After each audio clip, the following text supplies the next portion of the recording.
Okay, I get it. You want me to make a sleeve? Let's make a sleeve. Hello. This is Beau Wilder, and to be honest with you, I have no idea what I'm doing with this channel. At the moment, I'm looking at pattern making, menswear, fashion, costume. I just kind of want to give you the tools to make whatever identity is that exists in your mind, whatever item of clothing that would be. So if that interests you, please hitch a ride. But again, bear in mind, I don't know what I'm doing here. In terms of the channel, probably a little bit less in person, although I can be unfocused. But for today, we're pattern making and we're making a sleeve. Sleeves are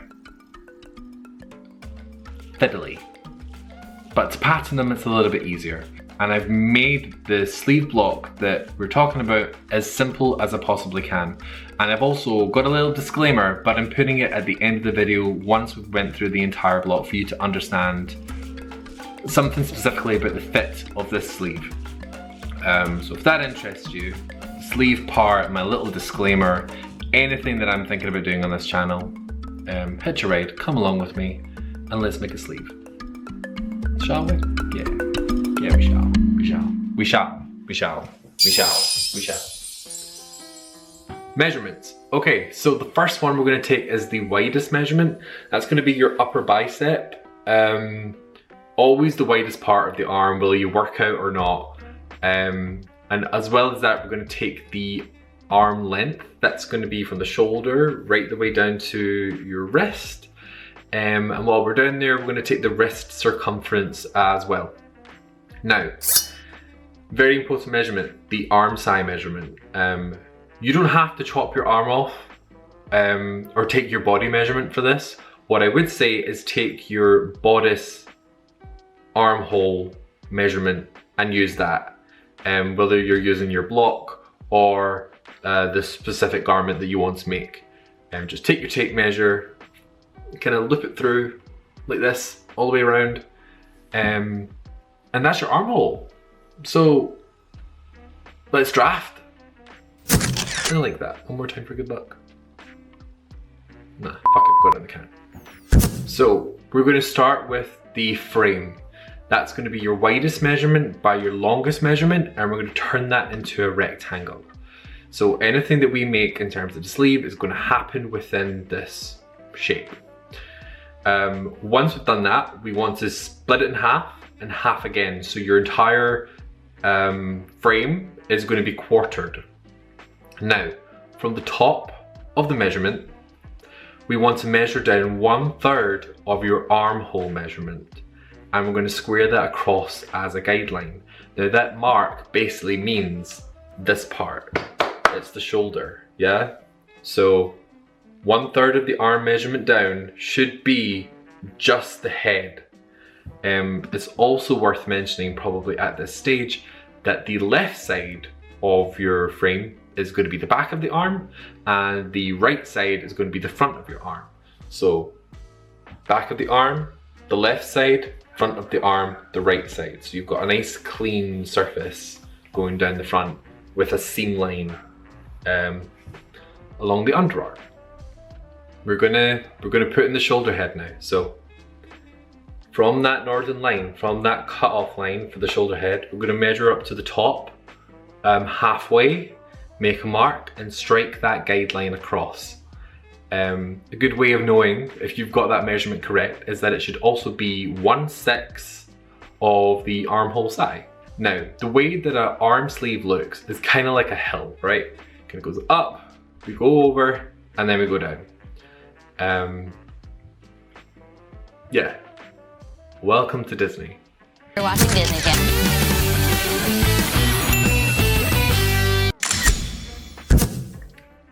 Swoops in one movement, completes in another.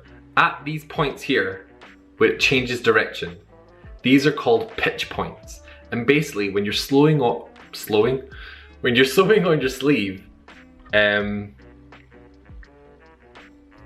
it's the difference between the underarm and the outside of the shoulder. They're really important for actually putting your sleeve on. So that's what we're putting in using these lines.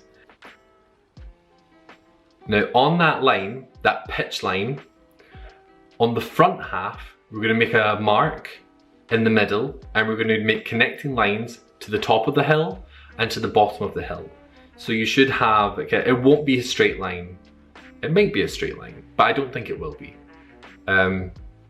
Just connect them. And we're going to do the same for the back. The only difference being is that from halfway up the hill, we're going to go up 1.5 centimeters and put our mark there, and then connect that from the top of the hill to the bottom of the hill.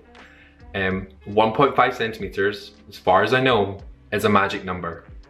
I'm still kind of like figuring out whether there's another way of like measuring it, whether it's based on like the fabric or not. But for me, 1.5 centimeters works like a charm.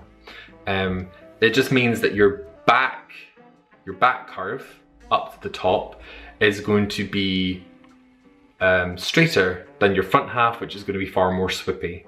And I think it's just because of the general kind of movement of the arm. I feel like the arm always moves in the way. Could be wrong. It's just a thought I had. Now you should have what looks like a wonky triangle at the top of your pattern. And we're going to split it all again. We're going to go halfway between each quarter. So your entire block should now have guidelines in 1/8. Now, where we marked our 8 lines that we put in, there will be on the triangle at the top halfway points, and we're just going to mark them in, 1 each. So you should have a triangle with 9 points around it. Now on these halfway points, we're going to put in another guideline.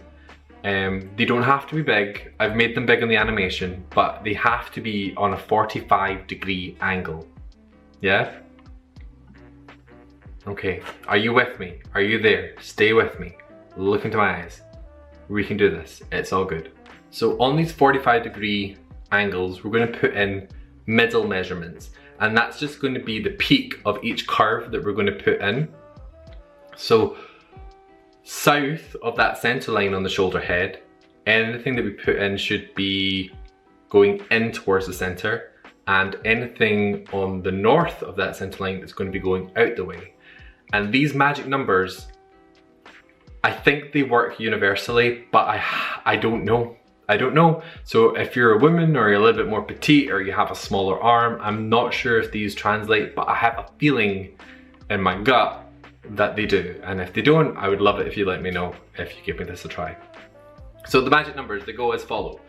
Starting with the back. South back, it's 0.5 centimeters going in the way. And north back is 1 centimeter going out the way, meaning the north front doubles the back. So that's 2 centimeters on the north front going out the way, and 1 centimeter going in the way on the south front. We got there. Now it's just about lining up the French curve. So coming in from the bottom, as best you can, align your French curve to give it a clean swoop up the way. And you want your French curve to line up just touching the tip of that middle section and going past your middle line, and you're going to connect those up. And it's the exact same for the top as well. You want to make sure that there's continued momentum on the line. It touches just round the top of the middle measurement and then coming into a clean landing to create the curve of the hill. And it's just a case of like following that round. But that's the best thing that I can say. We want things at the peak and at the bottom to line up nicely so that when we loop it together, they join and you're not left with like V's and stuff like that. If you can't do it perfectly with your French curve, do it as best you can and then fucking fudge it. Right? Like no one's like testing to make sure that it's exactly using these tools. There's nothing wrong. If you find that it's just a little bit more angular than you would like, just who cares? Who cares? Find a way. Use your artist skill, because remember, this is going to get cut out and then it's going to be transferred to fabric, and then that fabric's going to be manipulated and molded round. So like, be forgiving with yourself. If it's not perfect, it's not perfect. You can fucking fudge it. Let's finish the sleeve. Do you remember our wrist circumference? Now's the time. Put it on the bottom. You can divide it in half, and then from the center line out, fill that in. You're basically just putting your entire wrist circumference at the bottom of the block, centered. And then, really simply, you're gonna connect the two ends of your shoulder head hill. Two ends of your Disney Channel shoulder hill and connect them down to the wrist measurements. And that's your block. That's it.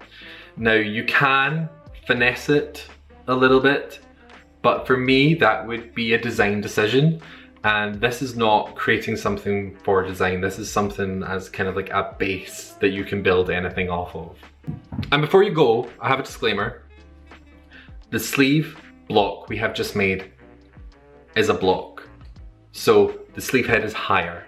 It's been made higher. So if you sew that into your bodice, it's not gonna look like a t-shirt. It's gonna look like a suit jacket, or look like you've got large shoulder pads on. The purpose of the block is so you've got something to cut into and something to maneuver around with. But the pattern that I have made, using the measurements we have made, is how you make a basic block. What I can do in future videos coming up is show you little bits and pieces and how we can manipulate a block in order to make a different sleeve. That's something you're interested in. I mean, hello. That's it. That's your sleeve. That's your sleeve.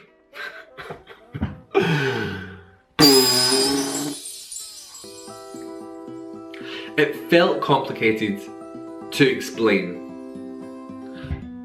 but I know in theory that it actually works just fine. Thank you for making it this far if you've watched. You're appreciated. Subscribe, like, all the rest of it. The engagement helps me. I would love to know who's watching this now. Like, I'm looking at the analytics. I see India, I see Africa, I see America. So it would be good to see more of that. Let me know where you're from. I'm curious and I'm interested. And other than that, I will show you my face in another video in the future, hopefully very soon, and I hope that you watch it. Because Beau Wilder belongs to the community that I find, if I find one, as much as it belongs to me. This is a conversation and a lesson. So yeah, it's really hard to pattern things when there's just me. It's just my body. I don't have anybody else I can make this stuff for. I guess I could, but like, people are so against, like, I don't know, me for some reason when I walk towards them with a tape measure.